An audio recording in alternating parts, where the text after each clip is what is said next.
Bismillahirrahmanirrahim. Assalamualaikum warahmatullahi wabarakatuh. Innal hamdalillah nahmaduhu wa nasta'inuhu wa nastaghfiruh wa na'udzu billahi min shururi anfusina wa sayyiati a'malina. May yahdihillahu fala mudilla lahu wa may yudlilhu fala hadiya lahu.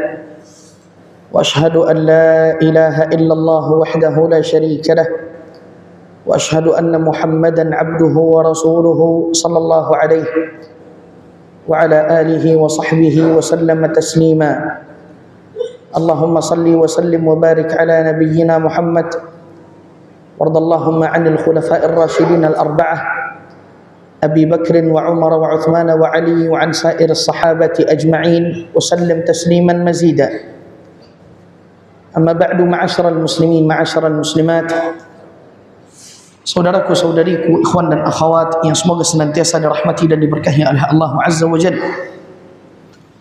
Bersyukur kita kepada Allah Subhanahu wa taala atas limpahan rahmat dan karunia yang Allah Subhanahu wa taala berikan dan limpahkan kepada kita. Alhamdulillah, pada kesempatan kali ini Allah Azza wa Jalla kumpulkan kita di salah satu rumah daripada rumah-rumahnya yang mulia. Tidak lain dan tidak bukan yang pertama kali untuk melaksanakan fardu kewajiban salat subuh yang baru saja kita tunaikan secara berjamaah. Kemudian setelahnya kita duduk mendengarkan ayat-ayat Allah dan hadis-hadis Rasulullah sallallahu alaihi wasallam dijabarkan, dijelaskan dan dibacakan, yang mana keduanya merupakan sumber dari segala ilmu yang bermanfaat. Kita memohon kepada Allah Azza wa Jalla agar menjadikan majelis kita ini majelis yang diberkahi, pertemuan kita menjadi pertemuan yang padanya kita mendapatkan ampunan, dan hendaknya ilmu yang telah kita dapati dimudahkan untuk diamalkan dan diberikan rezeki istiqamah kita di atas ketaatan hingga hayat ini tidak lagi dikandung oleh badan. Ma'asyiral muslimin, ma'asyiral muslimat, saudaraku saudariku yang semoga senantiasa dirahmati dan diberkahi oleh Allah Subhanahu wa taala. Sebagaimana yang telah antum ketahui bahwa tema kajian kita pada pagi menjelang isyraq ini adalah memancing ikan di hari Sabtu. Ini peringatan bagi yang suka mancing di hari Sabtu.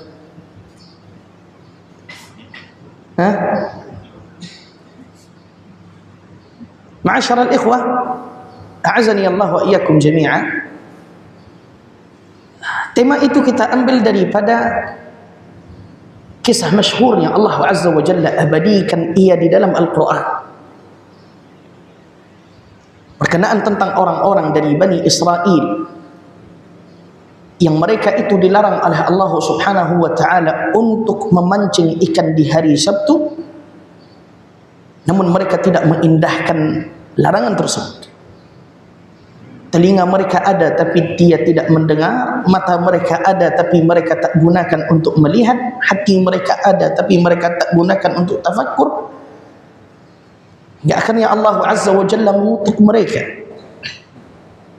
Tidak hanya Allah Azza wa Jalla mengutuk dan melaknat mereka, tapi juga rupa mereka diubah oleh Allah Azza wa Jalla. Dari yang semulanya mereka menjadi manusia yang mulia, berubah menjadi kera dan babi yang hina. Dan Allah Subhanahu wa taala memerintahkan kita untuk mengambil ibrah, pelajaran dan hikmah dari kisah mereka. Jangan sampai kemudian kita menjadi seperti apa yang terjadi pada mereka, wal iyadu billah min dzalik. Makanya Allah Azza wa Jalla berfirman di dalam Al-Qur'anul Karim pada permulaan awal suratul Baqarah, kata Allah Subhanahu wa taala, wa laqad alimtumul ladzina i'tadaw minkum fis sabt. Dan sungguh kamu telah mengetahui orang-orang yang melakukan pelanggaran di antara kamu pada hari Sabat. Yang diajak berbicara oleh Allah Azza wa Jalla di dalam ayat ini orang-orang Yahudi. Seakan Allah Azza wa Jalla ingin memberikan isyarat dan peringatan kepada mereka, bukankah kalian sudah mengetahui keadaan sebagian daripada kaum kalian yang mereka melanggar perintah Allah. Allah Azza wa Jalla larang mereka untuk memancing ikan di hari Sabtu, tapi ngeyel, tak mau dengar. tidak mau memperhatikan, berusaha menghalalkan apa yang diharamkan oleh Allah. Apa yang terjadi pada mereka? Faqulna lahum kunu qiradatan khasi'in, maka kami katakan kepada mereka, jadilah kalian kera-kera yang hina. Ja'alnaha nakalan lima baina faja'alnaha nakalan lima baina yadayha wa ma khalfaha wa mau'izatan lil muttaqin.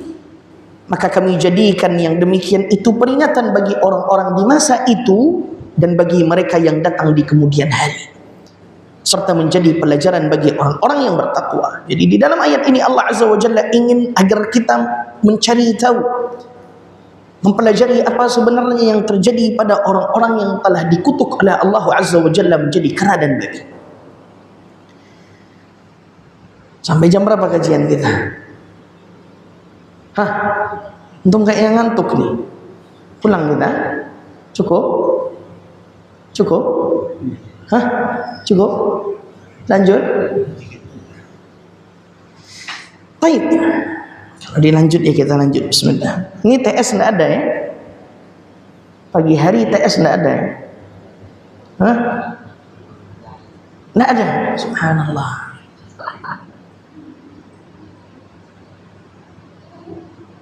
Ma'asyiral muslimin, ma'asyiral muslimat, azani Allah wa iyyakum jami'a.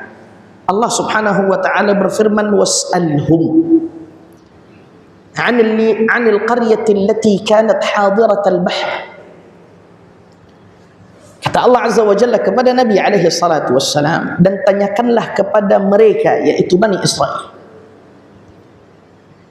Ini perintah dari Allah Azza wa Jalla kepada Nabi kita Muhammad sallallahu alaihi wasallam tatkala beliau menghadapi gangguan-gangguan, pengingkaran-pengingkaran, makar-makar yang dilakukan oleh orang-orang Yahudi kepada beliau di Madinah. Maka turun perintah kepada Nabi, wahai Muhammad, tanyakan kepada mereka, tanyakan kepada Bani Israel, tanyakan kepada orang-orang Yahudi yang ada di sekitarmu. Apa yang harus ditanyakan Nabi kepada mereka? Anil qaryati allati kanat hadiratal bahr, tentang negeri yang terletak di dekat laut. Dan negeri ini sebagaimana riwayat masyhur dari Abdullah bin Abbas bernama Ailah. Negeri ini bernama Ailah, terletak di pinggir laut, wallahu a'lam, kemungkinannya di pinggir Laut Merah. Di pinggir Laut Merah. Sehingga uslub atau cara Nabi SAW berdiskusi dengan orang-orang Yahudi pada ayat ini, Allah Azza wa Jalla perintahkan Nabi SAW untuk meminta cerita kepada orang-orang Yahudi. Kalian kan tahu, seakan Nabi SAW diperintahkan oleh Allah, bukankah kalian telah membaca cerita orang-orang yang telah dikutuk oleh Allah dahulu menjadi kera dan babi karena tidak mau mendengar perintah Allah? Sehingga dari sini kita dapat mengambil faedah, ma'asyiral muslimin, bahwa kisah-kisah itu merupakan tentara dari tentara-tentara Allah.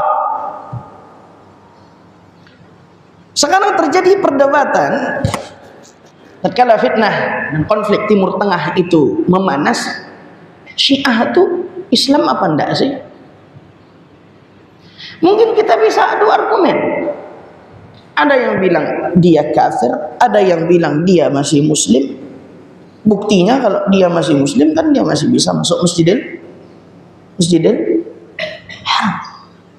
Anda bilang kafir, bagaimana mungkin kita mengatakan orang yang menuduh Ummul Mukminin, ibunda kita tercinta Aisyah, sebagai pezina? Bagaimana mungkin kita mengatakan muslim orang yang ketika terjadi musibah mereka memanggil Ali ibn Abi Thalib dan Fatimah? Ala kulli hal, muslimin, terjadi diskusi di antara dua belah pihak. Bukan tempat kita untuk menjabarkannya saat ini. Cuman ada satu yang tidak bisa ditolak, satu yang tidak bisa dirubah, satu yang tidak bisa ditentang oleh kedua belah pihak, yaitu kenyataan dan kisah pengeboman Masjidil Haram di tahun 90-an atau 80-an atau 70-an dilakukan oleh orang-orang Syiah. Kemudian penculikan batu Hajarul Aswad oleh Syiah Qaramitah di abad keempat Hijriyah, bantahlah itu. Ada yang bisa membantah kisah? Ikhwan, ada yang bisa membantah kisah?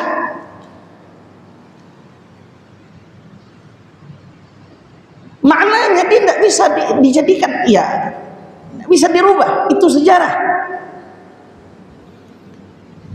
Jauh sebelum kita beradu argumentasi, baca apa yang telah dilakukan oleh mereka kepada kaum muslimin dari masa ke masa. Kenapa runtuh dinasti Bani Abbasiyah? Tanyakan. Siapa dalang di balik pembunuhan jemaah haji? Tanyakan. Di tahun 300-an Hijriah. Tidak usah adu argumentasi dulu, tidak usah tanyakan apakah dia kafir atau muslim. Tapi bacakan kepada orang-orang yang ngeyel sejarah bagaimana kejahatan-kejahatan orang-orang Syiah. Apa kiranya takwil, apa kiranya tafsir, apa artinya, apa kiranya yang akan dijadikan sebagai argumentasi oleh orang-orang yang membela orang-orang zalim. Sehingga dari sini ma'asyiral muslimin kita dapat mempelajari bahwa kisah itu adalah tentara dari tentara-tentara Allah yang tidak bisa dibantah.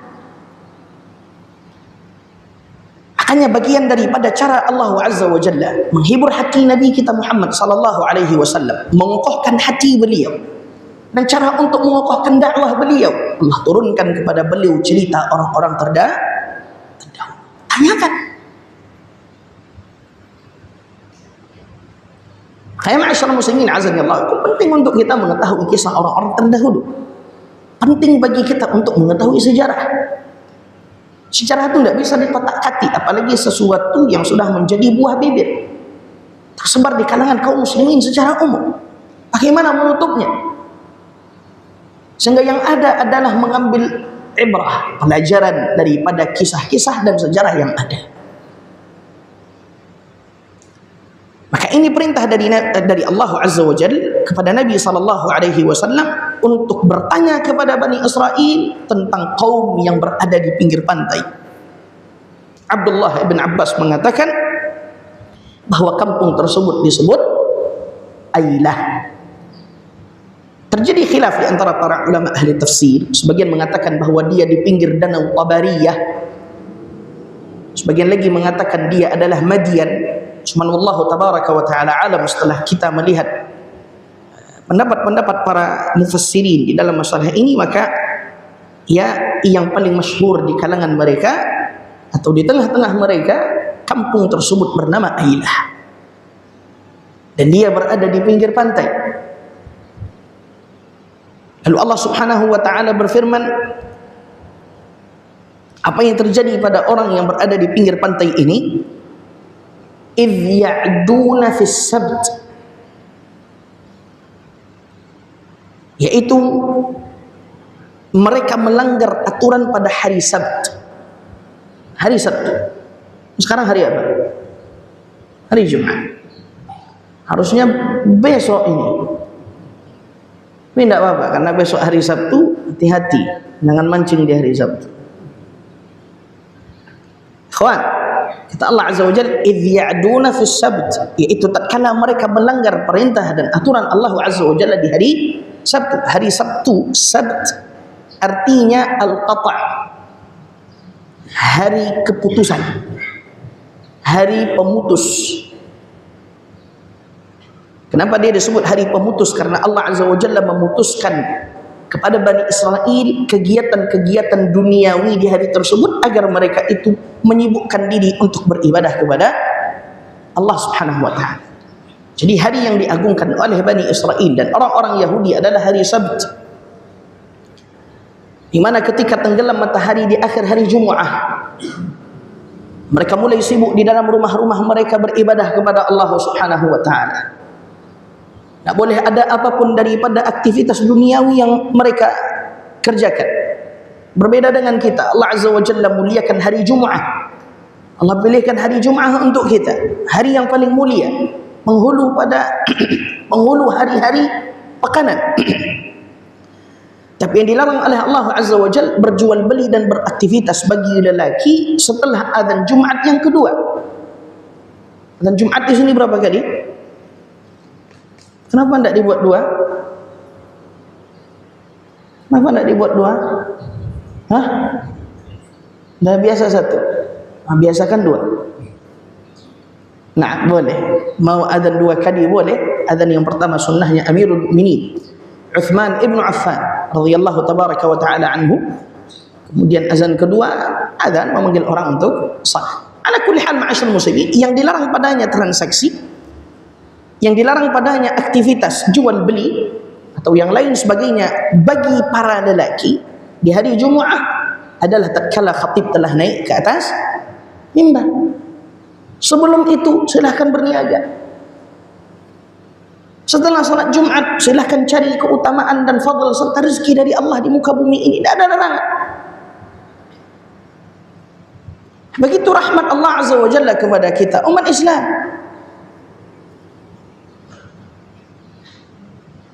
Tapi tidak dengan orang-orang Yahudi, tidak dengan Bani Israel. Ketika Allah Azza wa Jalla memilihkan untuk mereka hari Sabtu sebagai hari ibadah, ya hari ibadah. Ibadahnya kapan Ustaz? Mulai dari tenggelamnya matahari di akhir hari Jumaah sampai nanti tenggelamnya matahari di akhir hari Sabtu. Tak boleh berdagang, tak boleh beraktivitas apapun daripada aktivitas duniawi. Tak boleh mancing di hari Sabtu. Begitulah beratnya syariat orang-orang terdahulu yang Allah Azza wa Jalla syariatkan dan berikan kepada mereka. Di antara dalil yang menunjukkan itu adalah kisah masyhur dari salah seorang nabi dari Bani Israel yang bernama Yusha' ibn Nun.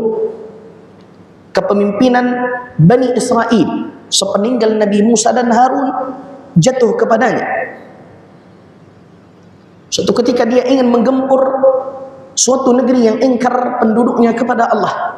Qaddarallah sampai mereka berpapasan, berhadapan kedua belah pihak, kubu Nabi Yusha, orang-orang yang beriman berhadapan dengan kubu orang-orang kufar dan yang mengingkari serta menentang aturan Allah di akhir hari Jumaah setelah salat al-asr.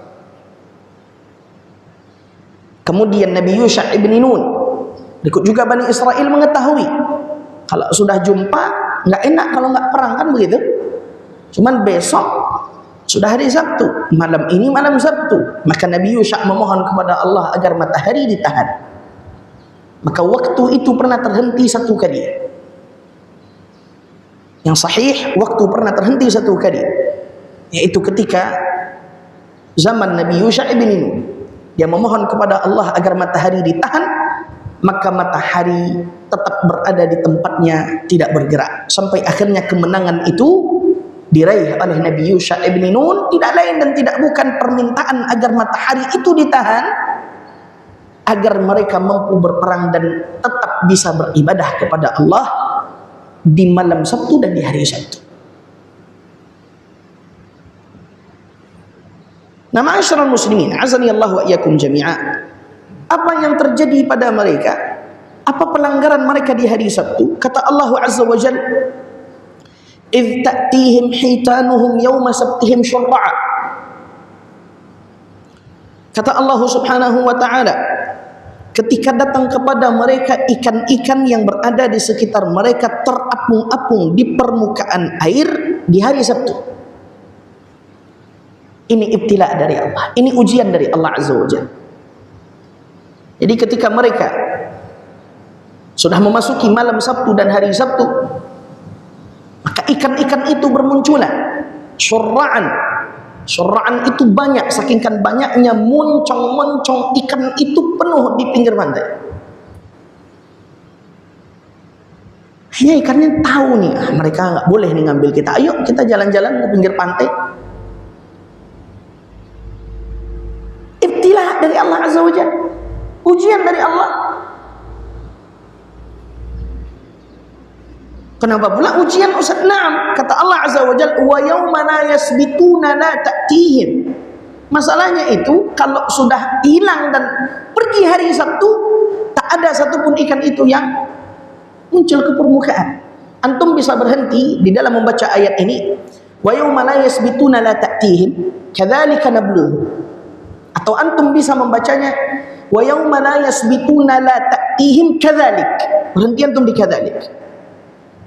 Kalau antum berhenti pada la ta'tihim wa yauma la yasbituna la ta'tihim, dan tatkala selain hari Sabtu ikan itu tidak datang, maknanya tidak datang sama sekali.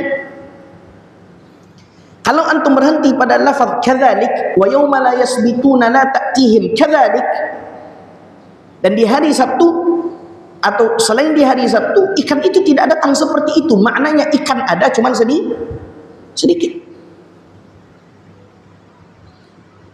Ala kulli hal, ma'asyiral muslimin, ini ujian yang Allah berikan kepada mereka.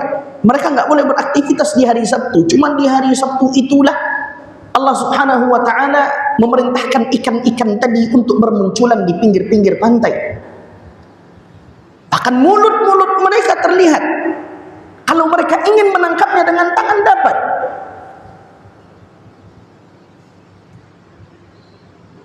Mereka tidak lolos, ma'asyiral muslimin, namun para sahabat Nabi kita lolos pada ujian ini. Antum mungkin sudah tahu, ketika Allah Subhanahu wa taala mengharamkan atas orang-orang Islam yang berihram untuk berburu tatkala mereka berihram, berburu binatang darat, itu terjadi pada para sahabat. Jadi kalau kita udah labbaik Allahumma labbaik, labbaik la syarika laka labbaik, berangkat kita dari Madinah menuju Mekah. Kalau sekarang kan opsinya ada dua, imma kita pakai kereta cepat atau kita pakai bus. Pakai bus 5 sampai 6 jam, pakai kereta cepat 2 jam setengah. Ustaz, saya ingin menikmati perjalanan, saya pakai onta aja. 10 hari. Arungilah sama antum. Ya, padang pasir kota Mekah, padang pasir kota Madinah. Nah, itu yang terjadi pada zaman sahabat. Mereka kalau berangkat ke Mekah dari Madinah Nabawiyah, maka mereka harus memakan waktu kurang lebih 8 sampai 10 hari. Hanya mereka cukur apa yang perlu untuk dicukur terlebih dahulu ketika mereka mandi ihram, potong kuku. Karena perjalanan ini kan 10 hari. Ma'asyiral muslimin azani Allah wa iyyakum, Allah Azza wa Jalla menguji keimanan para sahabat.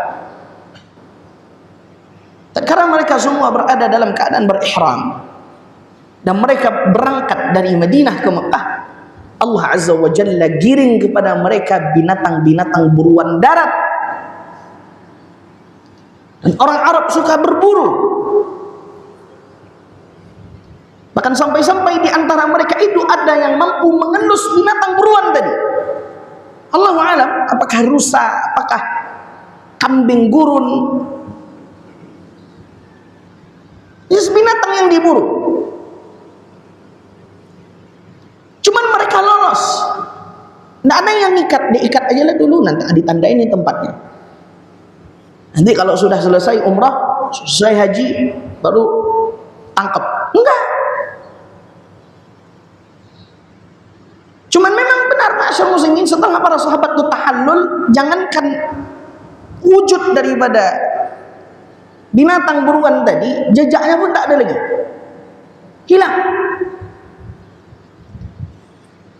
Dan para sahabat Nabi kita radhiyallahu tabaraka wa ta'ala anhum ajma'in lolos di dalam ujian ini sehingga mereka mendapatkan keridhaan Allah. Tapi Bani Israil tidak lolos dalam ujian ini. Ini isyarat kepada kita ma'asyiral muslimin, terkadang pintu kemaksiatan itu dimudahkan oleh Allah untuk kita, ibtila, bagian dari ujian, cobaan. Benar nggak nih imannya? Kadang memang begitu, Pak. Pas lagi nggak butuh kita, nggak ada yang datang. Lesing-lesing tuh, bank-bank konvensional ribawiyah itu nggak ada yang datang sama kita. Tapi pas benar-benar butuh, udah tahu dan udah paham, lagi ngaji, lagi berusaha untuk menahan diri dari nggak minjam duit di bank, nggak kredit di bank, datang tawaran itu, nggak pakai DP, Pak, ambil aja lah, Pak, insya Allah nanti baru taubat. Bukankah Allah Maha Pengampun? Gitu kata orang baik. Itu terjadi atau tidak? Terjadi. Kalau anak-anak muda mungkin yang paling sering saya jumpai, Ustaz, cerita mereka cinta, kan, cinta-cinta anak remaja. Ustaz, pas saya lagi lalai, tak ada satupun SMS dan WA yang masuk. Berikut ketika saya udah memelihara salat sunnah, udah mulai aktif kajian, udah mulai ingin merasakan manis dan lezatnya ittiba'us sunnah. Yang dulu dikejar, dia yang datang, Ustaz, Assalamualaikum akhi, lagi ngapain? Gimana dong? Itu ibtila, saya bilang. Itu ujian dari Allah, sabar. Isbir. Nah, ini yang harus kita pahami, ma'asyiral muslimin. Terkadang memang dimudahkan oleh Allah Azza wa Jalla untuk kita jalan menuju kemaksiatan.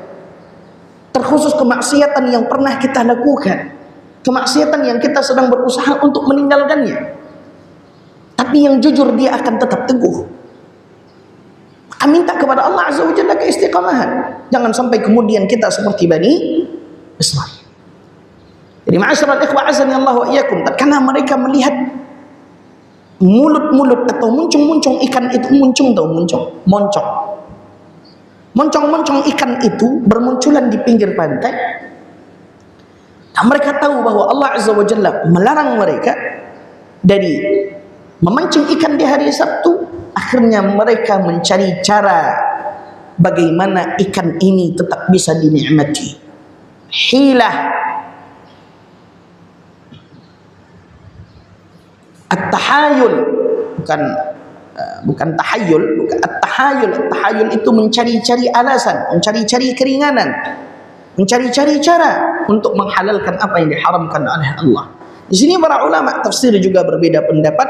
Cara pertama, sebagian dari ulama mengatakan bahwa mereka menggali banyak lubang-lubang atau kolam-kolam kering di pinggir pantai di sore hari Jumat. Tidak lain dan tidak bukan agar tatkala air pantai itu ke pinggir, maka air itu membawa ikan masuk ke dalam kolam tadi, sehingga kolam itu tidak bisa keluar ikan darinya. Mereka gali itu di hari Jumat, mereka panen hasilnya di hari Ahad. Pinter nggak tuh?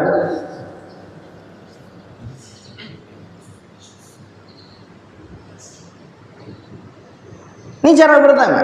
Cara kedua, ma'asyiral muslimin, sebagian para mufassirin mengatakan mereka pasang jaring-jaring jerat di sore hari Jumat, lalu melihat hasilnya di hari Ahad. Intinya, perbuatan itu adalah cara mereka untuk kemudiannya menghalalkan memancing di hari Sabtu.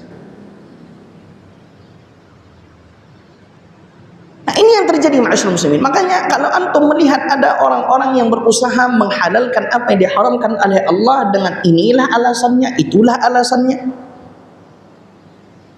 maka ketahuilah bahwa salaf mereka adalah orang-orang Yahudi.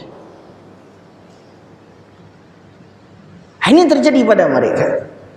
Dijelaskan oleh para ulama kita, tatkala mereka melihat bahwa tidak ada turunnya uqubah, hukuman, tidak pula turun azab dari Allah Azza wa Jalla karena perbuatan mereka tersebut, maka mereka pun mulai menghalalkan memancing di hari Sabtu. Ada selama ini kita rasanya tidak ada apa-apa, alhamdulillah, kata mereka. Berarti telah dihalalkan bagi kita hari Sabtu, mari memancing ikan di hari Sabtu. Akhirnya mereka secara terang-terangan melanggar aturan Allah, melanggar perintah Allah. Mereka tidak lagi mengindahkan apa yang Allah Azza wa Jalla larang mereka darinya. Mereka mulai memancing, mulai membakar, mulai berjual beli di hari Sabtu. Dan jumlah mereka itu 70.000 orang di kampung tersebut. Terbagi akhirnya penduduk kampung yang awalnya 70.000 menjadi 3 kelompok. Kelompok pertama mereka yang melanggar aturan Allah di hari Sabat. Kelompok kedua yang mereka amar ma'ruf nahi munkar. Tetap mereka, yaitu kelompok kedua ini, melarang orang-orang kelompok pertama daripada melanggar peraturan Allah Azza wa Jalla dan memerintahkan mereka untuk bertaubat kepada Allah. Kelompok ketiga tidak mau komen, tapi mereka tidak memancing ikan di hari Sabtu. Ya udahlah, lakum dinukum waliyadin, lana a'maluna wa lakum a'malukum. Bahkan kelompok yang ketiga ini ngomong ke kelompok kedua, ini mata'iduna qauman illahu muhliku. Kenapa kalian tuh repot-repot sih nasihatin orang yang akan dihukum oleh Allah? Sehingga orang yang ketiga milih jalur diam, dia yaitu mereka tidak memancing ikan di hari Sabtu, cuman mereka tidak memerintahkan manusia untuk yang ma'ruf, tidak pula mencegah orang-orang yang kelompok pertama itu orang-orang yang melanggar daripada kemungkaran. Dan beginilah Bani Israel, ma'asyiral muslimin. Bani Israel itu di zaman itu adalah manusia yang paling mulia. Saking mulianya mereka, banyak perangainya. Makanya Nabi kita Muhammad SAW, tatkala dia mendapati banyaknya gangguan di dalam dakwah, Allah Azza wa Jalla turunkan dan ceritakan kepadanya kisah Musa. Agar menjadi perbandingan bagi Nabi bahwa apa yang dialami dan dirasakan oleh beliau dari tantangan dakwah itu belum seberapa dari apa yang ditimpakan oleh Allah Azza wa Jalla kepada Nabi Musa. Ya ikhwan, Nabi kita Muhammad SAW tatkala dia membagi-bagikan harta rampasan perang, ada yang nyolot, i'dil ya Muhammad, berbuat adillah wahai Muhammad. Nabi kan marah. Ya kalau seandainya tidak saya yang adil, itu siapa yang diharapkan adil lagi, kan begitu? Cuma di antara perkara yang membuat hati Nabi kita mantap, ya udahlah, nggak usah ini yang dipermasalahkan. Di antara hal yang membuat hati Nabi kita ya redam amarahnya adalah beliau mengingat Musa. Rahimallahu akhi Musa, kata Nabi SAW, semoga Allah merahmati saudaraku Musa. Laqad udhiya adzan katsiran fasabar. Sungguh dia telah diuji dengan ujian yang banyak, namun dia berhasil sabar. Lihat ma'asyiral muslimin. Nabi Musa membawa Bani Israel keluar dari Mesir agar Bani Israel itu tidak lagi dizalimi oleh Fir'aun. Tatkala keadaannya demikian, dibawa lari oleh Nabi Musa, qaddarallah mereka harus berpapasan dengan Laut Merah. Tatkala itu Bani Israel berkata, inna lamudrakun, wahai Musa, selesai, kita ini adalah orang-orang yang didapati oleh Fir'aun. Di depan laut, belakang Fir'aun, bala tentaranya ngejar kita. Udah selesai, tamat riwayat Bani Israel. Putus asa mereka, tapi Musa tak putus asa. Kata Musa, kalla, sekali-kali tidak. Inna ma'i rabbi sayahdi, sesungguhnya bersamaku ada Rabbku, dialah yang kemudian akan memberikan petunjuk kepadaku. Benar. Tauhid dan tawakalnya Musa menjadi sebab Allah Azza wa Jalla menurunkan pertolongan kepadanya dan Bani Israel. Allah perintahkan agar Nabi Musa membelah laut. Pembelahan laut itu di depan mata Bani Israel. Bani Israel melihat laut itu terbelah. Dan belahan laut itu tidak hanya terbelah begitu saja, tapi Allah Azza wa Jalla jadikan jalan yang akan dilalui dan ditempuh oleh mereka kering. Dan itu semua disaksikan oleh Bani Israel. Nabi Musa masuk, Bani Israel juga masuk. Selamat semuanya, tak ada satupun dari orang-orang Bani Israel yang tertinggal. Kemudian Fir'aun ngejar. Tatkala Fir'aun sampai di tengah, Allah Azza wa Jalla kembali memerintahkan laut untuk menyatu. Maka tenggelamlah Fir'aun serta bala tentaranya dan orang-orang zalim, dan ditenggelamkan, dihancurkan oleh Allah di hadapan Bani Israel. Tahu antum? Sudah selamat, dibelah oleh Allah laut itu menjadi dua, jalannya Allah jadikan kering, Fir'aun pun Allah musnahkan. Tidak lama setelah mereka selamat, yaitu Bani Israel, mereka melihat ada orang-orang yang nyembah berhala. Kata mereka ke Musa, ij'al lana ilahan kama lahum alihah. Wahai Musa, buatkanlah kami Tuhan kayak berhala ini sebagaimana mereka punya Tuhan. Apa tidak jengkel Nabi Musa? Ini loh, kalian baru diselamatin loh. Kalian baru melihat kekuasaan Allah, kenapa langsung ingkar, kufur kepada Allah Azza wa Jalla? Makanya ma'asyiral muslimin azani Allah, Bani Israel ini banyak hikmah yang dapat kita pelajari dari kisah-kisah mereka. Belajar. Jangan sampai seperti mereka sama ini. Tatkala mereka dimudahkan oleh Allah untuk berbuat maksiat, tatkala dimudahkan oleh Allah Azza wa Jalla untuk mereka sarana untuk membangkang, mereka malah nurut, malah manut, malah mengerjakan apa yang dilarang oleh Allah. Kita orang Islam tidak punya prinsip, Allah larang, sudah ini larangan, jangan dilampaui, jangan dilewati. Maka ma'asyiral ikhwah azani Allah wa iyyakum jami'a, itulah cara Bani Israel yang kemudian membuat mereka menghalalkan apa yang diharamkan oleh Allah. Awalnya dikit-dikit, makanya jangan pernah mendatangi dosa, ma'asyiral muslim. Jangan pernah mau mendekat kepada tempat-tempat syubhat atau kepada perkara-perkara syubhat. Iringi amal kita dengan sifat wara', sifat hati-hati. Ini contoh di antara sifat wara' tersebut. Kan sandal banyak tuh di bawah. Ada yang jenisnya kulit, ada yang jenisnya eiger, ada yang jenisnya karet. Masih ada yang pakai sandal bakiak di sini? Hah? Mungkin ada yang jenisnya bakiak juga. Antum tidak ada sandal wudhu, misalnya masjid tidak menyediakan sandal wudhu, tidak haram bagi antum untuk memakai sandal jepit, walaupun dia jepit. Cuman karena itu tidak dikhususkan oleh pihak masjid untuk wudhu dan itu punya orang lain, tidak boleh antum pakai. Ngecas HP di masjid, nggak boleh. Ini wakaf, kecuali yang mewakafkan secara tegas mengatakan saya yang mewakafkan listrik, kemudian saya hibahkan kepada masjid dan siapa saja kaum muslimin yang hendak memakainya, itu baru halal. Tapi kalau misalnya belum ada kejelasan dari yang mewakafkan, berarti dihukumi listrik masjid punya masjid, digunakan untuk maslahat ammah, maslahat umum, jangan dipakai untuk pribadi. Ini diantara sifat wara'. Paham? Carilah orang yang mewakafkan masjid ini sama listriknya, hanya akan betul-betul Pak, ya buat ini wakaf untuk masjid atau siapa saja di antara kaum muslimin yang hendak memakainya dipersilahkan. Oh, ini untuk masjid saja, berarti jangan dipakai apapun. Bedakan antara listrik masjid dengan listrik sekretariat.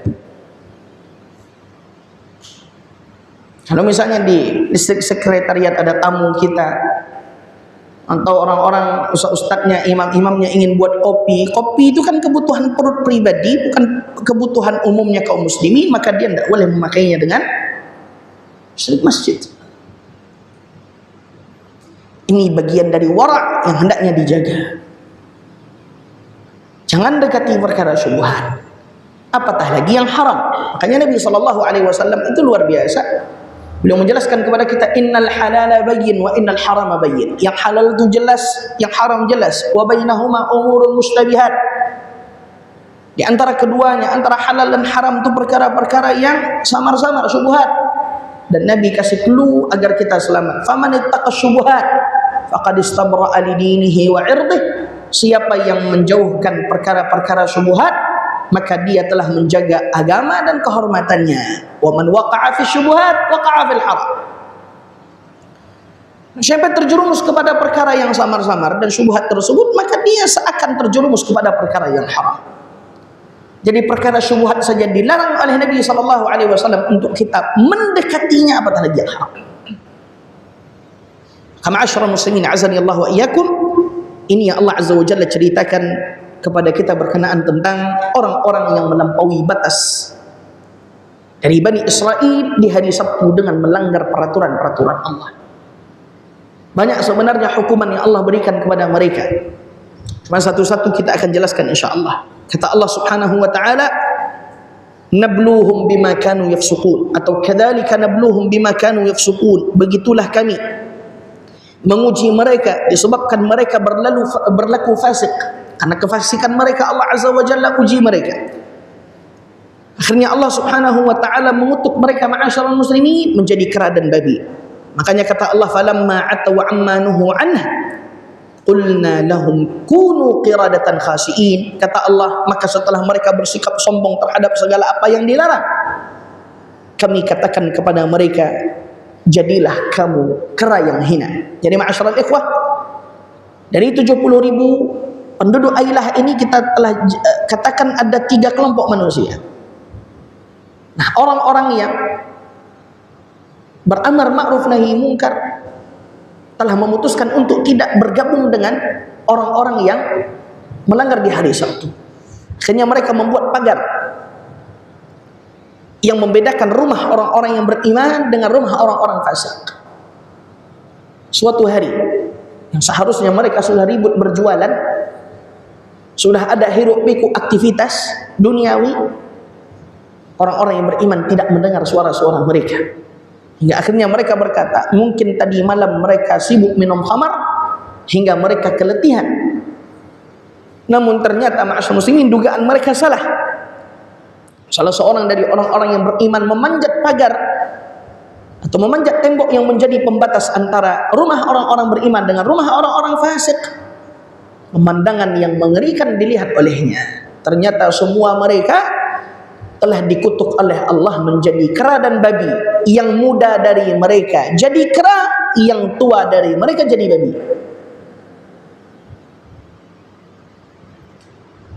Maka hebohlah orang-orang yang beriman. Mereka semua membuka pintu gerbang. Nah, subhanallah, disebutkan oleh Al-Baghawi dan Ibnu Katsir rahimahullah, dan selain dari mereka, kera-kera ini mengetahui mana keluarga mereka dari kalangan manusia, cuman para manusia tidak tahu mana keluarga mereka yang sudah menjadi kera. Maka yang dikutuk menjadi kera ini pun mendatangi keluarga-keluarga mereka dari kalangan orang-orang yang beriman. Kemudian orang-orang yang beriman berkata kepada orang yang telah dikutuk menjadi kera yang mendekat kepada mereka, alam nanhakum, bukankah kami telah melarang kalian? Maka kera itu pun mengangguk, namun tidak bisa menjawabnya. Ma'asyarul muslimin azani Allah wa iyyakum, para ulama kita mengatakan tidak ada daripada orang yang telah dikutuk dan dirubah wujud mereka oleh Allah Azza wa Jalla menjadi kera dan babi yang hidup setelah 3 hari. Makanya tidak benar kalau kita mengatakan Yahudi itu anak kera dan babi. Tidak. Yang kera dan yang dikutuk oleh Allah menjadi kera dan babi, tidak ada satupun dari mereka yang beranak pinak. Dan setelah 3 hari kemudian mereka pun dimatikan oleh Allah Azza wa Jalla. Dilaknat oleh Allah Subhanahu wa taala, wa iyadzu billah min dzalik. Ma'asyiral muslimin, para ulama, ini yang celaka siapa? Yang celaka siapa? Orang-orang yang melanggar. Yang selamat siapa? Orang-orang yang melarang. Baik, mana kubu yang tidak melanggar, tidak melarang? Di sini para ulama tafsir berbeda pendapat. Ada yang mengatakan karena mereka tidak melarang, maka mereka tidak pantas untuk dipuji. Karena mereka tidak melanggar, maka mereka tidak pantas untuk dikutuk. Intinya mereka selamat. Cuman keberadaan mereka dianggap tidak ada, ya udahlah. Mereka tidak melanggar sehingga mereka tidak dikutuk, mereka tidak melarang sehingga mereka tidak dipuji. Yang dipuji dan diabadikan adalah kisah mereka adalah kisah orang yang melanggar kemudian mereka dikutuk, kisah orang yang melarang hingga akhirnya Allah menyelamatkan mereka. Ini pendapat pertama, bahwa orang-orang yang diam, tidak melanggar dan tidak melarang kemungkaran, mereka itu selamat. Cuman tidak disebutkan saja kabar mereka. Pendapat kedua mengatakan bahwa sama orang yang diam, tidak melanggar dan tidak melarang ini pun dikutuk oleh Allah Subhanahu wa taala akibat mendiamkan kemungkaran. Mereka berdalil dengan firman Allah Azza wa Jalla, lu'inal ladzina kafaru min bani Israil ala lisani Daud wa Isa bin Maryam dzalika bima asaw wa kanu ya'tadun. Telah dilaknat melalui lisannya Nabi Isa dan lisannya Nabi Daud, Bani Israel, karena mereka itu telah melampaui batas. Kanu la yatanahawna an munkarin fa'aluh, sebabnya itu mereka dahulu tidak melarang kemungkaran yang terjadi dan yang dikerjakan oleh mereka. Maka pendapat kedua mengatakan bahwa orang-orang yang diam, orang-orang yang tidak mau melarang pun ikut dikutuk oleh Allah. Bukan karena mereka melanggar, tapi mereka mendiamkan kemungkaran sedangkan mereka mampu untuk mencegahnya. Ala kulli hal ma'asyiral muslimin, dikutuk atau tidak dikutuknya Orang-orang yang diam tidak melarang ini, tidak seukianya kita meniru perbuatan mereka. Dan Nabi SAW telah menjelaskan kepada kita kewajiban amar ma'ruf nahi mungkar. Kalau seandainya amar ma'ruf nahi mungkar itu hilang dari kota Singkawang ini, ma'asyarul muslimin, Allah akan mengadab semua penduduknya. Tidak peduli Allah, mau dia muslim, mau dia kafir, mau dia sunnah atau ahlul ahwa, semuanya disamaratakan oleh Allah, besok dibangkitkan sesuai dengan kondisi amal-amal mereka masing-masing. Maka tegakkan amar ma'ruf nahi mungkar, karena di antara sebab terhalangnya seseorang daripada azab Allah, terhalangnya suatu negeri daripada dihancurkan oleh Allah, adanya 1-2 orang yang mereka tetap mencegah manusia daripada perbuatan keji dan tetap mengajak manusia kepada perbuatan yang ma'ruf. Wallahu alam. Inilah yang mungkin yang dapat kita ceritakan. Dan di antara hukuman yang Allah Subhanahu wa taala berikan kepada Bani Israel, membusuknya daging. Jadi dulu daging segar itu tidak busuk. Daging segar itu tidak busuk. Bagaimana ceritanya Ustaz? Naam, Nabi SAW telah menjelaskan kepada kita di dalam hadis yang sahih bahwa pembusukan pertama terjadi pada zaman Bani Israel. Jadi Bani Israel itu dahulu mendapatkan kenikmatan yang luar biasa dari Allah. Setiap sebelum hari Sabtu tiba, Allah turunkan kepada mereka daging burung salwa. Daging burung, apakah dia burung man atau burung salwa, intinya burung salwa. Daging burung seger, bisa dimasak, bisa dimakan untuk menjadi sumber makanan mereka ketika mereka beribadah kepada Allah di hari Sabtu. Cuman peraturannya satu, ambil sesuai dengan kebutuhan. Hari ini cukup 2, ambil 2. Besok cukupnya 3, ambil 3. Jangan ambil 6. Kalau cukupnya 5, jangan ambil 6. Kalau cukupnya 6, jangan ambil 7. Mada, tahu mada? Bahasa Melayu orang Riau, mada, tahu mada? Mada tu bandel.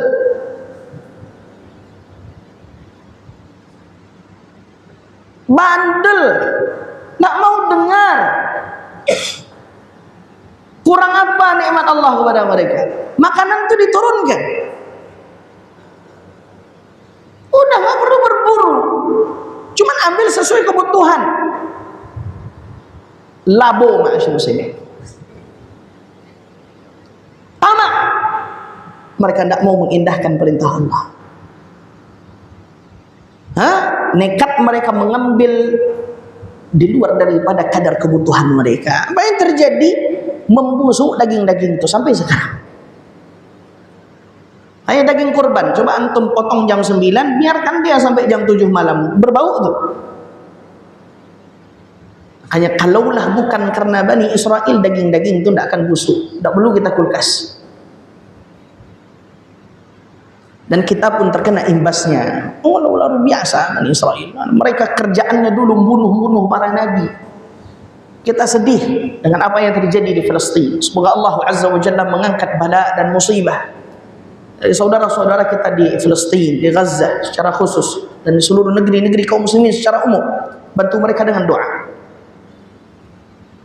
Tapi di antara perkara yang membuat hati orang-orang yang beriman ringan melihat musibah itu, jangankan kaum muslimin di Gaza, Nabi Yahya pun dibunuh oleh mereka, Nabi Zakaria pun dibunuh oleh mereka. Tidak ada para nabi mereka bunuh. Hanya Bani Israel, orang-orang Yahudi sepeninggal Nabi Musa itu banyak perangainya. Nabi-nabi dibunuh, orang-orang saleh dibunuh. Mana yang berhukum dengan hukum Taurat dimusnahkan. Ustaz, kankah yang membunuh Yahya itu seorang raja? Naam, cuman bekerja sama dengan orang Yahudi Bani Israel. Coba kalau kan Nabi Yahya itu kan nabinya Bani Israel, nabi kita juga. Karena apa yang dia bawa sama dengan apa yang dibawa oleh Muhammad SAW secara usul. Nabi Yahya itu kan nabi mereka. Sedangkan kita di Uhud mampu melindungi Nabi kita Muhammad SAW setelah perlindungan dari Allah Azza wa Jalla di kondisi perang tuh. Nah, Nabi Yahya itu kan tidak di dalam kondisi perang, dia di dalam kota.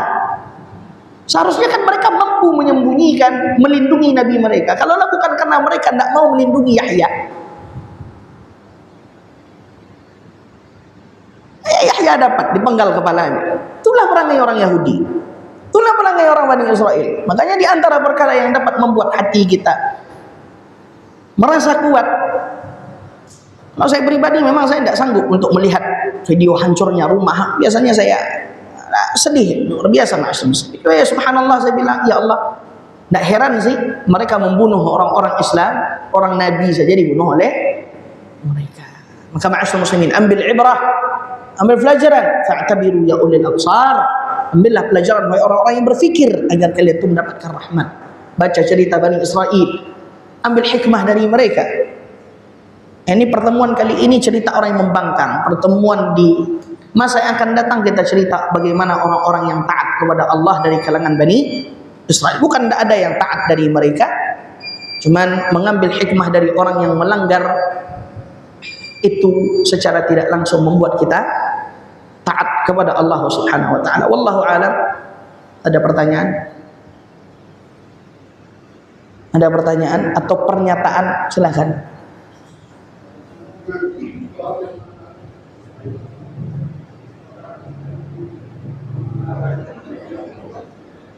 Ulang.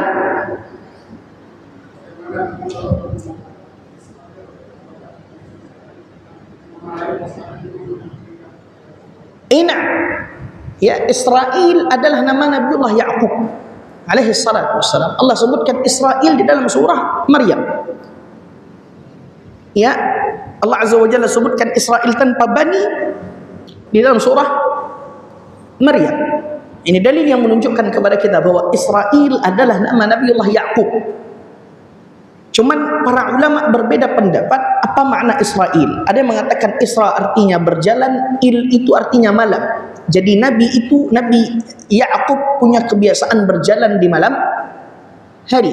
Ada yang mengatakan Isra artinya abd, il nama Allah. Artinya Israel adalah hamba Allah Subhanahu wa taala. Sehingga ma'asyiral muslimin, Israel adalah nama Nabiullah Ya'qub. Nama Nabiullah Ya'qub alaihi salatu wassalam yang bermakna pertama orang yang berjalan di malam hari, karena memang dahulu diriwayatkan bahwa Nabi Ya'qub adalah orang yang terbiasa berjalan di malam hari. Yang kedua, ada yang mengatakan bahwa makna Israel adalah hamba Allah, Abdullah. Cuman kita cerita tentang Nabi Ya'qub, bukan negara yang sekarang berdiri yang menamakan negara mereka dengan nama Israel. Mereka Zionis. Wallahi mereka bukanlah pengikut Nabi Ya'qub alaihi salatu wassalam, tidak pula pengikut Musa, tidak pula anak-anak Nabi Ya'qub. Kalau kita mau sejarah, panjang cerita kita, mereka bukan Bani Israel. Sehingga mereka bertameng di balik nama Nabi Ya'qub. Padahal kenyataannya mereka penjajah, mereka Zionis, mereka orang-orang yang haus akan darah orang-orang Islam. Nasallallahu salamata wal afiyah. Jelas Pak? Ada yang lain? Tidak ada. Sudah cukup. Alhamdulillah. Subhanakallahumma wa bihamdik, asyhadu an la ilaha illa anta, astaghfiruka wa atubu ilaik. Allahumma salli wa sallim wa barik ala nabiyyina Muhammad wa ala alihi wa sahbihi wa sallama tasliman katsira. Assalamualaikum warahmatullahi wabarakatuh.